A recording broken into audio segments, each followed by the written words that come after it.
Really honored to be part of this signing. I would say that the past 4 weeks have been very important for Nepal's commitment to sustain its forest cover at 45% and transforming the forest sector so it can provide more benefits to communities and support a green and sustainable recovery from COVID-19. 3 weeks ago, we signed the Emissions Reduction Payment Agreement for the Emissions Reductions Program in the Terai Arc Landscape, a very innovative performance-based program which will reduce the threats to the remaining forest at the Terai and being eligible for payments of up to 45 million between now and 2025 for verified carbon emissions reductions. Today we have signed the Forest for Prosperity project, a 24 million investment project supported through the Forest Investment Program that will support the ongoing federalism process, support the community's sustainable management of forests, and help develop a vibrant and modern forest-based private sector. These two operations are part of an ongoing programmatic engagement on forest landscapes between the government of Nepal and the World Bank. Nepal is one of the few countries in the world which has succeeded in significantly increasing its forest cover. In 1992, only 26% of the country was under forest cover. Today it stands at 45%. This is an amazing achievement and can be traced back to a progressive change in the government's policies to hand over forests to local communities for their management. Today, 34% of Nepal's forests are managed by more than 22,000 community forest user groups. And rightly so, they are the stewards of Nepal's forests and contributors to Nepal's prosperity.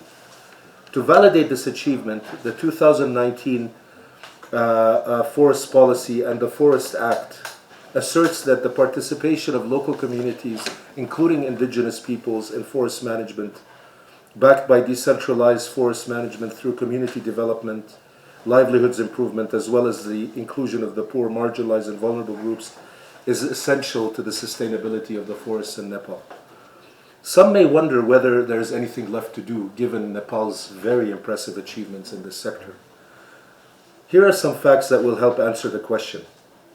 Despite the 45% forest cover, the forest sector actually accounts for only 3.5% of GDP and 9% of total national employment. A recent study showed that Nepal's forests could generate between 400,000 and 1 million forest-related jobs. Nepal imports timber and wood products from Malaysia, China, and other countries.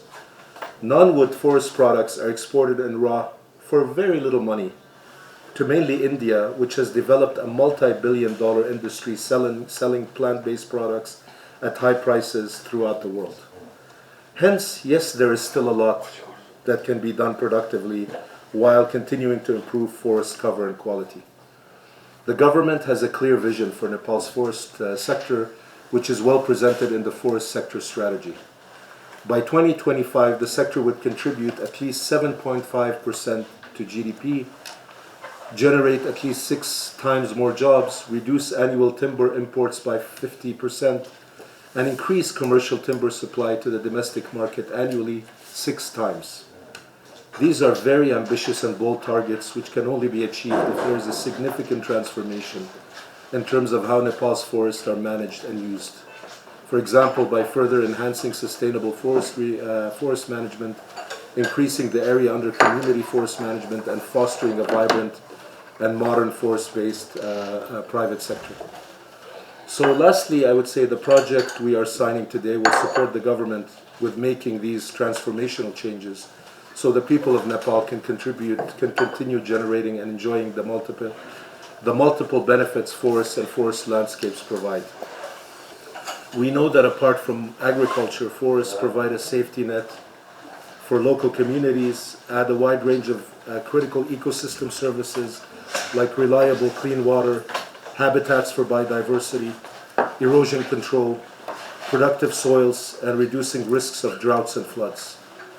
So it is very easy to see that sustaining forest cover and sustainably managing and using forests is a worthwhile investment, not only for today, but also for future generations.